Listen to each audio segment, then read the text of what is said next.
réveil et réforme au sein d'une crise sanitaire. Est-ce possible?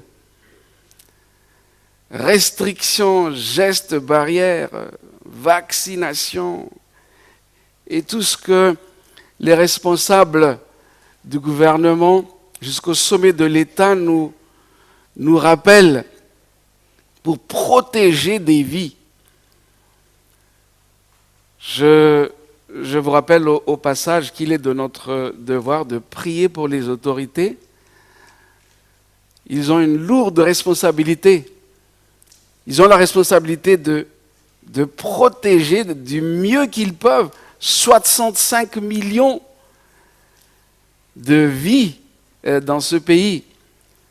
Pour d'autres, il y a plus de vies à protéger, pour d'autres, moins. Mais le rôle est le même, essayer de protéger des vies. Prions pour ces autorités, s'il vous plaît, chez vous, en famille, individuellement. Ils ont un rôle très, très important. Alors, réveil et réforme au sein d'une crise sanitaire, est-ce possible? Notre réponse, chers frères et sœurs, c'est oui. D'où le titre de ce message commun à toutes les églises du monde aujourd'hui, fort dans les épreuves,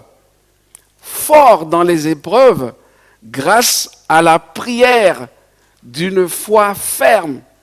Alors quel est le secret de cette force que nous pouvons avoir dans les épreuves de cette crise sanitaire, par exemple? Quel est le secret? La prière d'une foi ferme. Nous voyons ici le mot-clé, c'est le mot foi.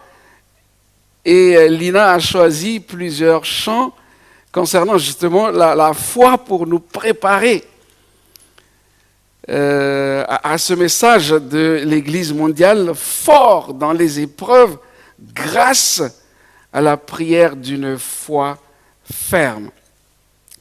Le premier texte suggéré par les responsables de la prière et du réveil au niveau de l'Église mondiale est donc ce texte d'Hébreux au chapitre 11 et au verset 1er qu'Annie a déjà lu tout à l'heure. Hébreux 11, 1. Je vous invite à nouveau à relire seulement ce premier verset d'abord. Or, la foi est une ferme assurance des choses qu'on espère, une démonstration de celles qu'on ne voit pas. J'aimerais ce matin, avec vous, j'aimerais vous inviter à faire un tour d'horizon de cet épître aux Hébreux, qui, comme vous le savez, a eu un rôle important dans l'histoire du mouvement adventiste.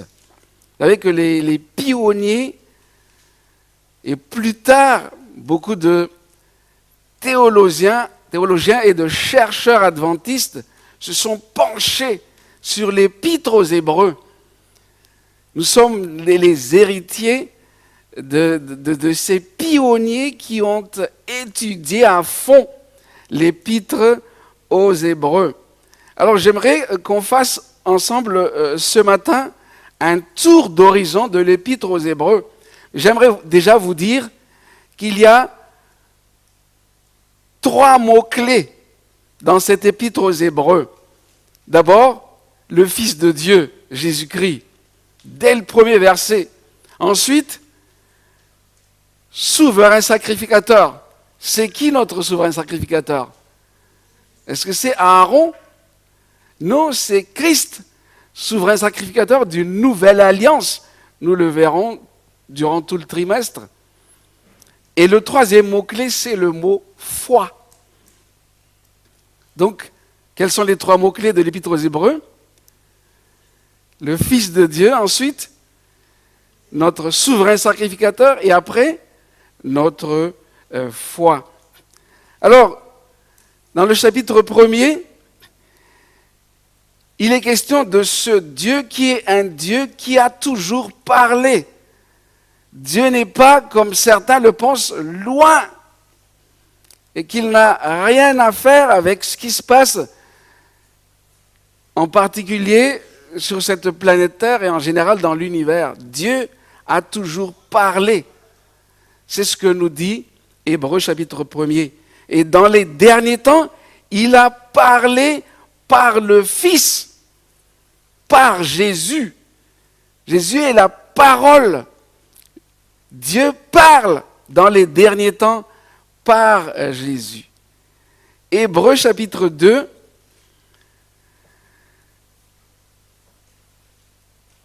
Le trimestre dernier, on a étudié le livre du prophète Ésaïe et beaucoup de chercheurs et de théologiens appellent le livre du prophète Ésaïe l'évangile de l'Ancien Testament, puisqu'il est beaucoup question des prophéties sur le Messie, le Sauveur, l'évangile de l'Ancien Testament.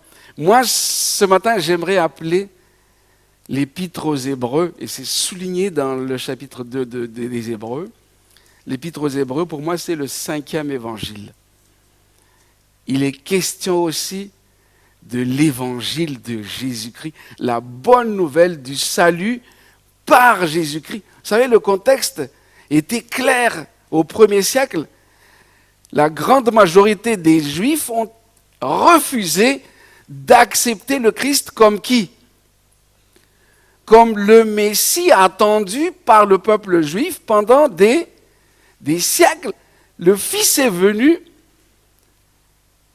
la parole a été faite chair et elle a habité parmi nous pleine de grâce et de vérité. Il est venu chez les siens, toujours dans Jean 1, mais les siens ne l'ont point reçu. Les Juifs avaient du mal à accepter que quelqu'un qui vient de Nazareth puisse être le Messie attendu pendant des siècles. Ils ont accepté.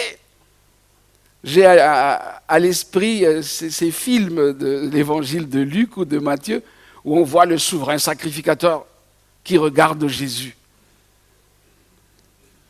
et qui n'acceptait pas son rôle malgré les démonstrations de l'Esprit Saint dans la vie de Jésus. Ils ont carrément refusé de l'accepter.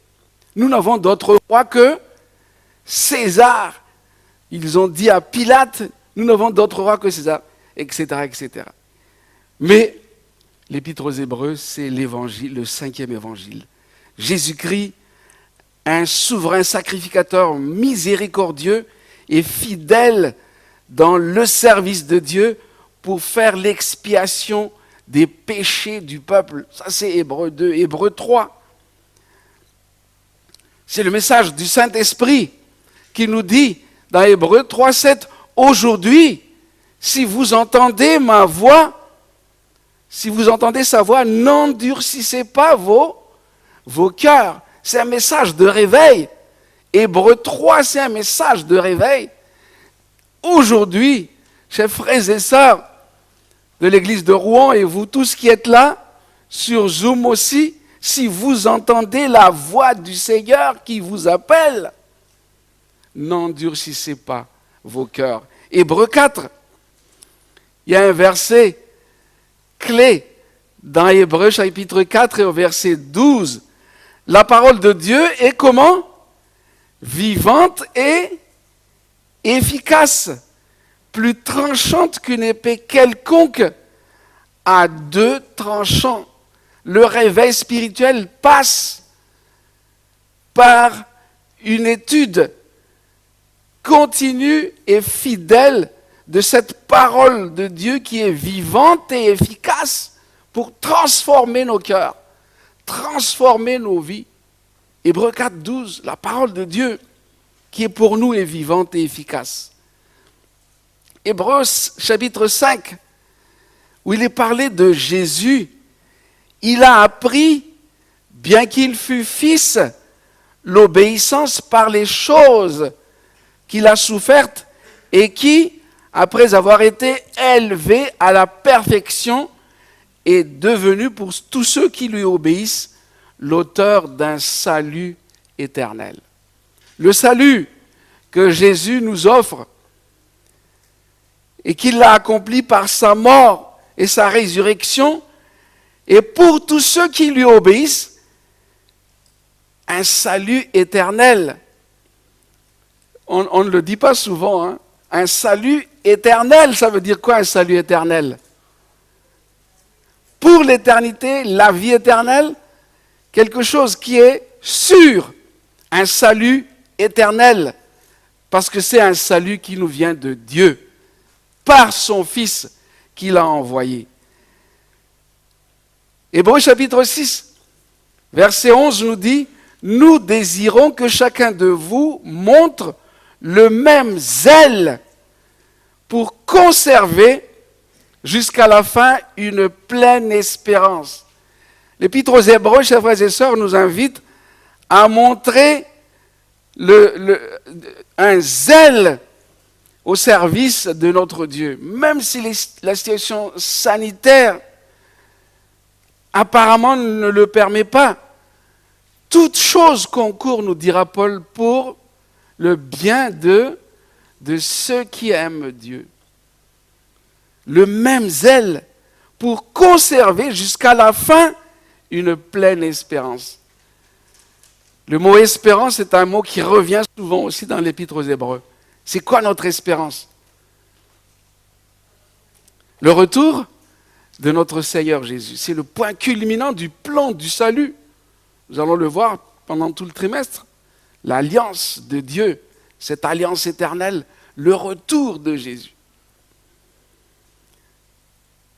Hébreux 7. C'est aussi pour cela qu'il peut sauver parfaitement tous ceux qui s'approchent de Dieu par lui, étant toujours vivants pour intercéder en leur faveur. Vous savez que du temps des enfants d'Israël, l'auteur s'adresse d'abord aux Hébreux du 1er siècle, du temps des enfants d'Israël, les souverains sacrificateurs jouaient un rôle très important tous les jours, mais en particulier le 10 Tishri. C'est le 10e jour du 7e mois, qui est le jour du grand pardon. Ce jour-là, le souverain sacrificateur pénétrait au-delà du voile pour entrer dans le lieu très saint du sanctuaire terrestre. Et ce texte des Hébreux nous rappelle que ce souverain sacrificateur, qui est toujours vivant, pas comme les souverains sacrificateurs descendants de Lévi, comme Aaron et ses fils, ses successeurs, il est vivant pour l'éternité et qu'il peut sauver parfaitement. Voilà le mot parfait ici. Tous ceux qui s'approchent de Dieu par lui, étant toujours vivants pour intercéder en leur faveur. En ce moment même, Jésus intercède pour toi. Il intercède pour nous tous. Dans le lieu très saint du sanctuaire céleste, cette croyance fondamentale, à ma connaissance, il n'y a pas beaucoup de dénominations chrétiennes qui y croient. Mais nous savons, avec l'étude approfondie des prophéties bibliques, que depuis 1844, Jésus est entré dans le lieu très saint du sanctuaire céleste pour intercéder en notre faveur avant de revenir sur cette terre. Il intercède. Si quelqu'un a péché, 1 Jean chapitre 2, verset 1, nous avons un avocat auprès du Père, Jésus-Christ le juste. Hébreux 8, c'est un peu le cœur de l'épître aux Hébreux. Le point capital de ce qui vient d'être dit, c'est que nous avons un tel souverain sacrificateur qui s'est assis à la droite du trône de la majesté divine dans les cieux comme ministre du sanctuaire et du véritable tabernacle qui a été dressé par le Seigneur et non par un homme. Voilà le centre du message de l'épître aux Hébreux. Nous avons un souverain sacrificateur. Et il est assis à la droite du trône de la majesté divine dans les cieux. Il est le ministre de ce sanctuaire et de ce véritable tabernacle dans les cieux, dressé par le Seigneur et non par un homme. Quelle doctrine centrale, la doctrine du sanctuaire avec comme souverain sacrificateur Jésus-Christ. Il intercède pour nous. Il fait tout. Dans quel objectif, les amis? Pourquoi il intercède pour nous? Pour nous sauver maintenant et pour l'éternité. Il est l'auteur d'un salut éternel.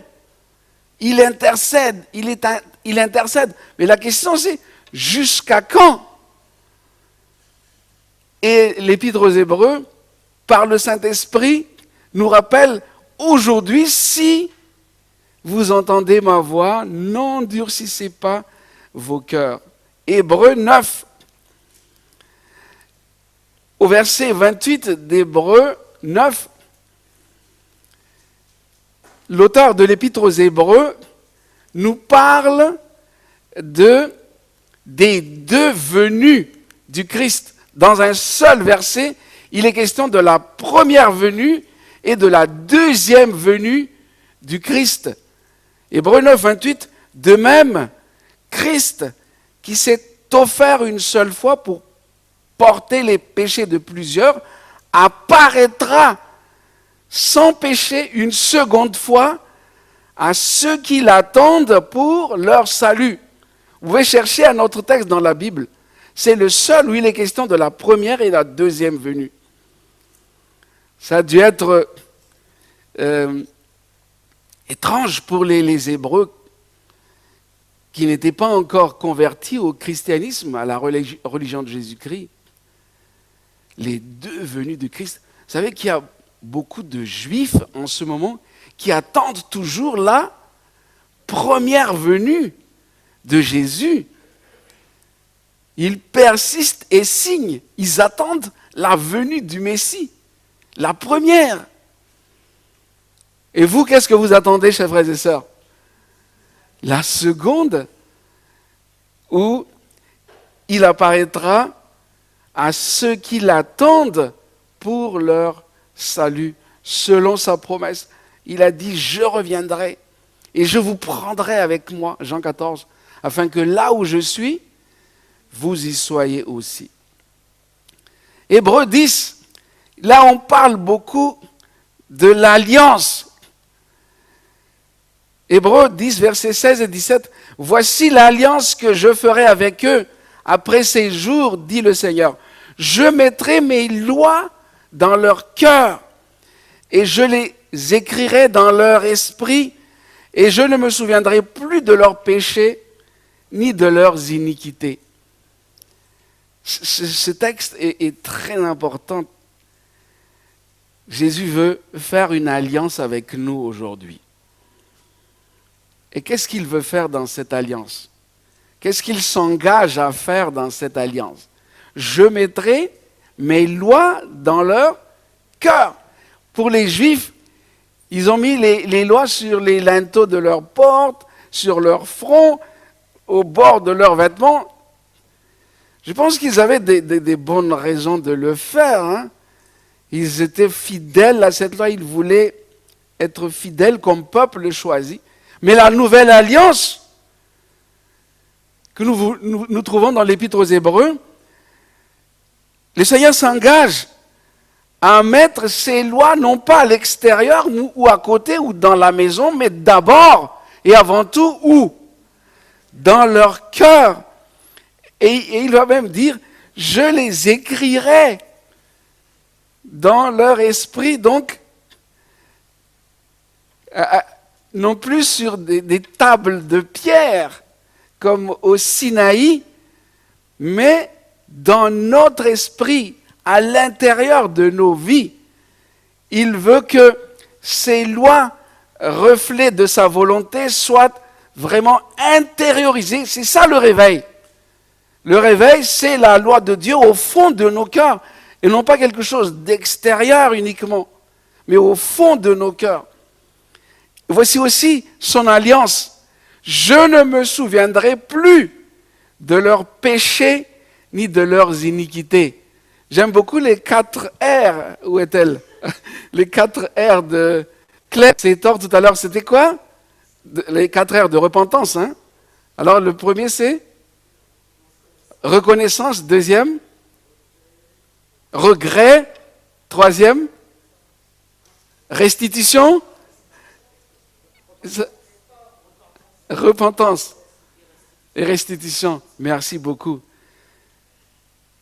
L'Épître aux Hébreux nous rappelle que Dieu veut nous pardonner. Il nous dit ici, il nous promet, je ne me souviendrai plus de leurs péchés, ni de leurs iniquités. Et là, à partir d'Hébreux 10, le ton monte pour nous réveiller.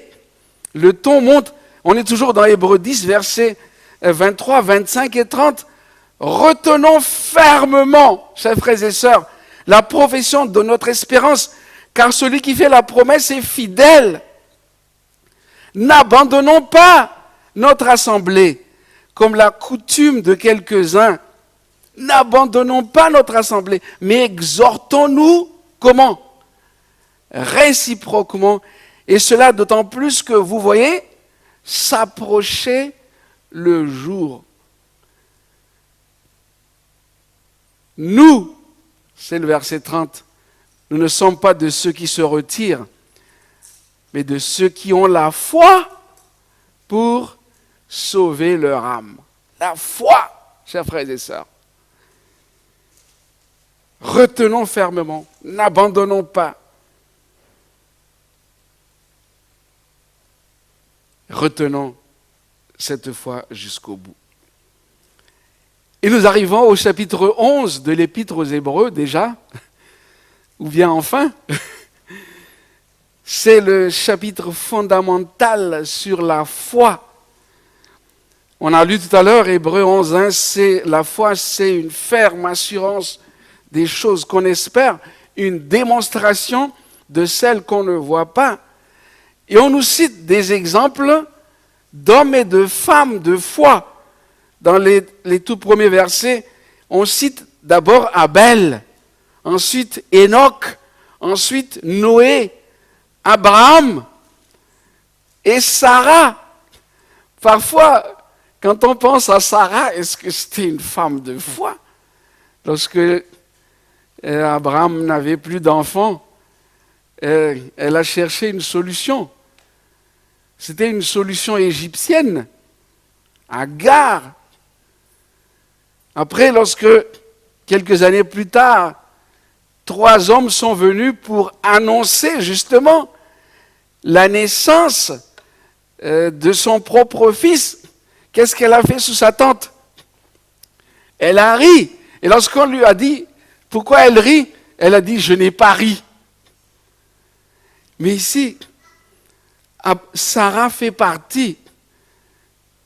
Et la Bible cite Sarah comme une femme de foi. C'est parce que, on vient de le voir, je ne me souviendrai plus de leurs péchés et de leurs iniquités. Dieu est ce Dieu qui pardonne. Parfois, nous, en tant qu'humains, on ne veut pas pardonner. Mais souvenez-vous que ce Dieu de l'Alliance est le Dieu qui pardonne. Hébreux 11, verset 13. C'est dans la foi qu'ils sont tous morts, sans avoir obtenu les choses promises. Mais ils les ont vus et salués de loin, reconnaissant qu'ils étaient comment? Étrangers et voyageurs sur la terre. Cette semaine, j'ai été informé du décès de plusieurs connaissances, aussi bien en France qu'au pays. Et vous savez que sur les murs de Facebook, les gens écrivent des mots de consolation, etc. Beaucoup de morts en ce moment qui ont attendu le retour de Jésus. Vous en connaissez sans doute plusieurs. Il y a à peine 2 semaines ou une semaine, on était au Havre avec Charles et qui était avec nous? Jocelyne, excuse-moi. On était là pour l'enterrement de Arlette Lemaître, qui est la femme de l'ancien de l'église du Havre. Ce sont des gens qui ont attendu toute leur vie le retour de Jésus. Ils ne sont pas les seuls. Mais le texte nous dit ici, c'est dans la foi qu'ils sont tous morts, sans avoir obtenu les choses promises. Mais ils les ont vus et salués de loin, reconnaissant qu'ils étaient étrangers et voyageurs sur la terre. C'est notre statut sur cette terre, les amis. Nous avons tous la plupart la nationalité française, mais nous sommes des étrangers et des voyageurs en France. Est-ce que vous êtes d'accord? Sur cette terre, nous sommes des étrangers et des voyageurs. Et quoi qu'il arrive, nous avons une meilleure cité préparée par Dieu lui-même. Justement, Hébreux 11, toujours, verset 16. Mais maintenant, ils en désirent une meilleure patrie, c'est-à-dire une céleste. C'est pourquoi Dieu n'a pas honte d'être appelé leur Dieu, car il leur a préparé une cité. Ça, c'est seulement par la foi que nous avons cette ferme assurance qu'il y a une cité préparée par Dieu. Jésus l'a dit dans Jean 14, « Je vais vous préparer une place, afin que là où je suis, vous y soyez aussi. » Hébreux 11 cite d'autres hommes de foi, Isaac, Jacob, Joseph, Moïse. Et là, il parle non plus d'individus dans Hébreux 11, 29, mais des enfants d'Israël. C'est par la foi qu'ils traversèrent la mer Rouge comme un lieu sec, tandis que les Égyptiens qui en firent la tentative furent engloutis. La traversée de la mer Rouge fait partie de cette expérience de la foi des enfants de Dieu. Vous avez sans doute traversé beaucoup de mers rouges dans votre vie. Le Seigneur vous a conduit. Il y a eu des situations très difficiles parce que devant la mer Rouge, qui avait-il derrière eux? L'armée de la première puissance mondiale de l'époque, l'Égypte. À gauche et à droite des montagnes, voie sans issue, mais devant, il y avait la mer Rouge. Et le Seigneur a ouvert. Il est le même. Si vous avez des situations inextricables aujourd'hui, Dieu est le même. Il peut ouvrir. Et vos ennemis, les ennemis de nos âmes, seront engloutis. C'est notre assurance. Dieu nous ouvrira des chemins et des opportunités pour nous libérer. Parce que les enfants d'Israël, chers frères et sœurs, ils n'étaient pas encore libérés du joug égyptien devant la mer Rouge, de l'autre côté. Mais c'est après qu'ils étaient vraiment libérés. Souvenez-vous des cantiques de, comment s'appelle la sœur de Moïse, hein? Myriam. Cantique de Myriam. On cite d'autres personnages de foi dans l'Épître aux Hébreux, chapitre 11. On parle de Rahab. Vous connaissez Rahab? Hein? Quelle était sa profession? Le plus vieux métier du monde. Elle était quoi? Prostituée. Et regardez ce que nous dit Hébreux 11, verset 31. C'est par la foi que Rahab, la prostituée, ne périt pas avec les rebelles, parce qu'elle avait reçu les espions avec bienveillance. Elle fait partie. Dieu veut sauver les pécheurs. L'apôtre Paul va dire, dont je suis le premier. Et que dirais-je encore? Car le temps me manquerait pour parler de Gédéon, de Barak, de Samson, de Jephthé, de David, de Samuel et des prophètes qui par la foi vainquirent des royaumes, exercèrent la justice, obtinrent des promesses, fermèrent la gueule des lions. Des femmes recouvrèrent leurs morts. C'est le verset 35 à 37 de Hébreux 11. Des femmes recouvrèrent leurs morts par la résurrection. D'autres subirent les moqueries et le fouet, les chaînes et la prison. Ils furent lapidés, sciés. Quand je lis ce texte, j'ai des frissons dans mon dos. Des chrétiens qui furent sciés, vous vous rendez compte? Torturés. Ils moururent tués par l'épée. Ils allèrent çà et là vêtus de peaux de brebis et des peaux de chèvres, dénués de tout, persécutés, maltraités. Tout cela, à la fois desquels il a été rendu témoignage, n'ont pas obtenu ce qui leur était promis. Mais ils avaient la foi dans leur cœur. Ils sont morts dans la foi. Leur espérance était vivante. Et enfin, nous arrivons au chapitre 12. Chapitre 12, verset 1er. Nous donc aussi, puisque nous sommes environnés d'une si grande nuée de témoins, rejetons, chers frères et sœurs, tout fardeau et le péché qui nous enveloppe si facilement et courons avec persévérance dans la carrière qui nous est ouverte, ayant le regard sur qui?